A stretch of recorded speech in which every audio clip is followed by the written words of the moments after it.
Assalamualaikum warahmatullahi wabarakatuh. Hai Sobat ASN, bertemu lagi dengan saya Yusnaida di acara podcast yang selanjutnya yaitu kolaboratif.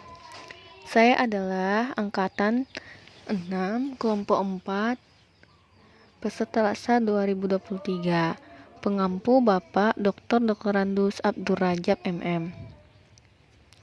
Baiklah, saya akan membahas tentang kolaboratif adalah sebagai sebuah proses yang melibatkan norma bersama dan interaksi saling menguntungkan antar aktor governance. Kolaboratif governance mencakup kemitraan institusi pemerintah untuk pelayanan publik. Sebuah pendekatan pengambilan keputusan tata kelola kolaboratif, serangkaian aktivitas bersama di mana mitra saling menghasilkan tujuan dan strategis dan berbagi tanggung jawab dan sumber daya. 6 kriteria penting untuk kolaborasi. Yang pertama yaitu forum yang diprakarsai oleh lembaga publik atau lembaga. Yang kedua, peserta dalam forum termasuk aktor. Yang ketiga, peserta terlibat langsung dalam pengambilan keputusan dan bukan hanya dikonsultasikan oleh agensi publik. Yang keempat yaitu forum secara resmi diatur dan bertemu secara kolektif. Yang kelima, forum ini bertujuan untuk membuat keputusan dengan konsensus. Yang keenam, fokus kolaborasi adalah kebijakan publik atau manajemen. Tahapan dalam melakukan asesmen terhadap tata kelola kolaborasi. Yang pertama, kita harus melakukan mengidentifikasi permasalahan dan peluang. Kemudian melakukan perencanaan, aksi kolaborasi. Kemudian mendiskusikan strategi untuk mempengaruhi. Model kolaboratif governance yaitu starting condition mempengaruhi proses kolaborasi yang terjadi di mana proses tersebut terdiri dari membangun kepercayaan face to face, dialog komitmen untuk proses pemahaman bersama serta mengembangkan outcome antara desain kelembagaan yang salah satunya proses transparansi serta faktor kepemimpinan juga mempengaruhi proses kolaborasi yang diharapkan menghasilkan outcome yang diharapkan. Kolaboratif kultur indikatornya sebagai berikut. Organisasi menganggap perubahan sebagai sesuatu yang dialami dan perlu terjadi. Yang kedua, organisasi menganggap individu sebagai aset berharga dan membutuhkan upaya yang diperlukan untuk terus menghormati pekerjaan mereka. Yang ketiga yaitu organisasi memberikan perhatian yang adil bagi staf yang mau mencoba mengambil risiko yang wajar dalam menyelesaikan tugas mereka. Yang keempat yaitu pendapat yang berbeda didorong dan didukung dalam organisasi. Setiap kontribusi dan pendapat sangat dihargai.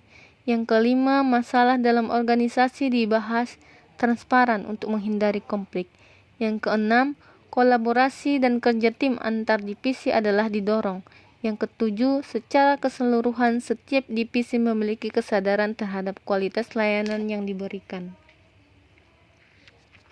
Aktivitas kolaborasi antar organisasi yaitu kerjasama informal, perjanjian bantuan bersama, memberikan pelatihan, menerima pelatihan, perencanaan bersama, menyediakan peralatan, menerima peralatan, memberikan bantuan teknis, menerima bantuan teknis, memberikan kelola hibah, menerima kelola hibah. Trust building yaitu membangun kepercayaan dengan stakeholder mitra kolaborasi.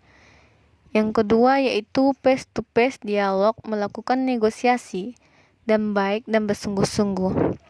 Yang ketiga, komitmen terhadap proses, pengakuan saling ketergantungan, sharing ownership dalam proses serta keterbukaan terkait dengan keuntungan bersama.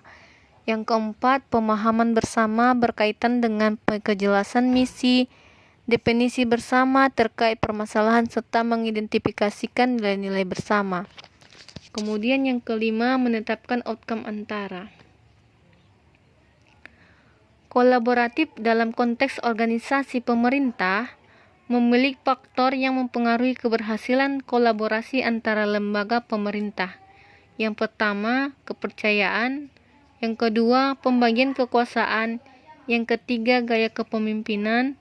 Yang keempat, strategi manajemen. Yang kelima, formalisasi dan pencapaian kolaborasi yang efisien efektif antara entitas publik.